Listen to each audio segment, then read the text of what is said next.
ഇപ്പം നമ്മൾ കാണുന്നത് ഒരു ചെരിഞ്ഞിട്ടുള്ള ഒരു ടോൾ ബൂത്താണ്.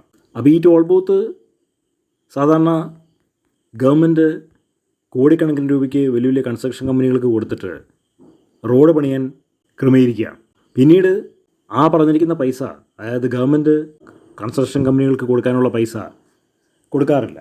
അതിന് പകരമായിട്ട് കമ്പനികൾ ടോൾ ബൂത്തിലൂടെ ഇത് പിരിച്ചെടുക്കുന്ന രീതിയാണ് എവിടെയും കാണുന്നത്.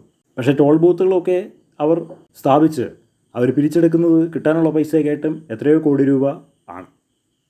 കാരണം കോടിക്കണക്കിന് രൂപയാണ് ഒരു മാസം തന്നെ ഈ ടോൾ ബൂത്തിനകത്ത് കളക്ഷനായിട്ട് തന്നെ വരുന്നത്.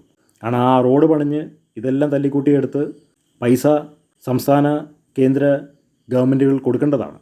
പക്ഷേ ഗവൺമെൻറ്റുകൾ അങ്ങനെ കൊടുക്കാറില്ല. അതിന് പകരമായിട്ട് കമ്പനികൾക്ക് കൊടുക്കുന്ന ഒരു ആനുകൂല്യമാണ്.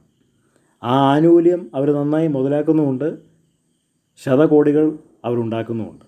മറ്റ് നിവൃത്തിയില്ല. കാരണം സർക്കാരിനെ കൊണ്ട് ഇതുപോലെയുള്ള ഒരു അടിപൊളി റോഡോ ഇൻഫ്രാസ്ട്രക്ചറോ ഒന്നും ഡെവലപ്പ് ചെയ്യാനുള്ള സാമ്പത്തിക ശേഷിയില്ല. കോൺട്രാക്റ്റ് കൊടുക്കാനേ അവരെ കൊണ്ട് കഴിയുള്ളൂ. അത് അമേരിക്ക പോലത്തെ രാജ്യമാണെങ്കിൽ ടോൾ ബൂത്തിൻ്റെ ഒന്നും ആവശ്യമില്ല, ഗവൺമെൻറ് നേരിട്ട് ആ പൈസ കൊടുക്കും. നമ്മുടെ രാജ്യത്തിലെ ഗവൺമെൻറ്റിന് അതിനുള്ള സാമ്പത്തിക ശേഷി ഇല്ലാത്തതുകൊണ്ടാണ് ഈ ടോൾ ബൂത്തുകളിലൂടെയുള്ള സാമ്പത്തിക ചൂഷണം ജനങ്ങൾ അനുഭവിക്കേണ്ടി വരുന്നത്.